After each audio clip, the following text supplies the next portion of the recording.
So, a lot of you guys have been asking me for a cheesecake recipe, and by a lot of you, I mean my aunt. So today we are not going to be making a cheesecake, we are going to be making the cheesecake recipe.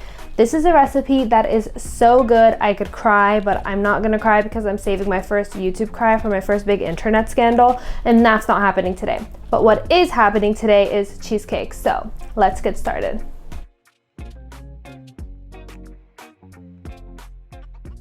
Starting on our strawberry ganache, you're going to place 60 grams or 1/3 cup of strawberries in a pot on medium heat and add 10 grams or 1 tablespoon of corn syrup and allow that mixture to cook for 4 to 5 minutes until all of the strawberries have broken down. The reason we're starting on our ganache first is because it's going to take at least 2 hours to crystallize, and by this I mean it takes time for the beta crystals in the chocolate to begin forming, so we really get a beautiful consistency we're able to pipe later on.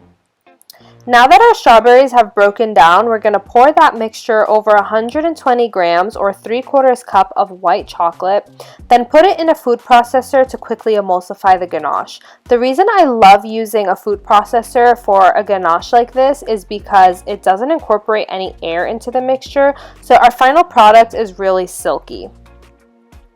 Now we're going to suffocate this with saran wrap, meaning you're going to have the cling wrap touching the surface so that our ganache doesn't form a skin. And then we're going to place that in the fridge while we move on to our other components. For the graham cracker crust, we're going to need 150 grams or 10 full sticks of graham crackers and put them in a Ziploc bag and begin crushing them until you get a fine texture. You could also, of course, use a food processor for this. Once you have a fine and sandy texture, we're going to add 50 grams or 1/4 cup of granulated sugar and give that a little whisk. Then pour 65 grams or half a stick of melted butter and combine your crust well. You'll know it's ready when your crust becomes moist enough to hold its shape when you squeeze it.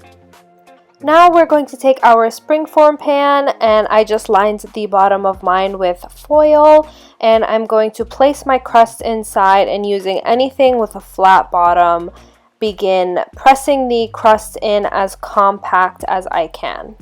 Then we are going to bake this at 320 for 9 minutes and allow this to cool completely when it comes out of the oven before adding our cheesecake batter on, or your crust will end up soggy.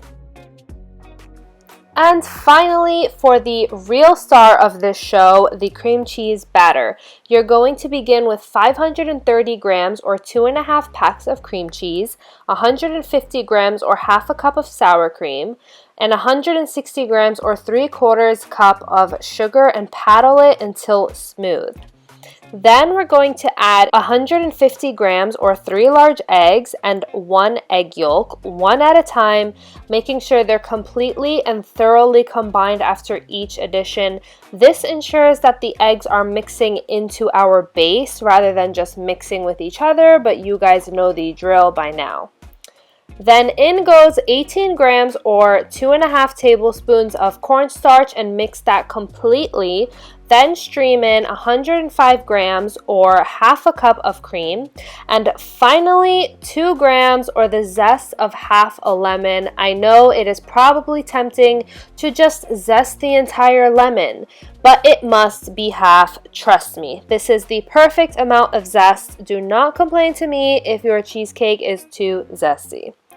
Then pour your batter over your cooled crust and pour in hot water about 1/4 inch high. Then this is going to bake at 230 degrees Fahrenheit for 45 to 50 minutes. Slow and steady is the name of the game here, you guys. This is how we're going to get a beautiful silky cheesecake with no cracks on the surface. You'll know your cheesecake is ready when it's jiggly and bouncy, but it's not watery in the center. You could touch the top of the cheesecake without the batter sticking to your fingers. Once our cheesecake is completely cool, we can start decorating it. Our ganache should have a beautiful creamy texture. I'm going to place it in a pastry bag and begin piping random dollops over the surface of the cheesecake, followed by some strawberry slices and a little dust of gold for some extra magic.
Okay, you guys, that is it for today's recipe. This cream cheese is light and creamy, but the decadence is there, and this is truly something everyone needs to experience. Once you try this recipe, I promise you it will be your go-to. And now that we have sufficiently worked on our winter bodies for the day, I will see you in the next video, ready to continue our training. Don't forget to comment below what other recipes you guys want to see me recreate. Bye! Smash the like and subscribe button and comment down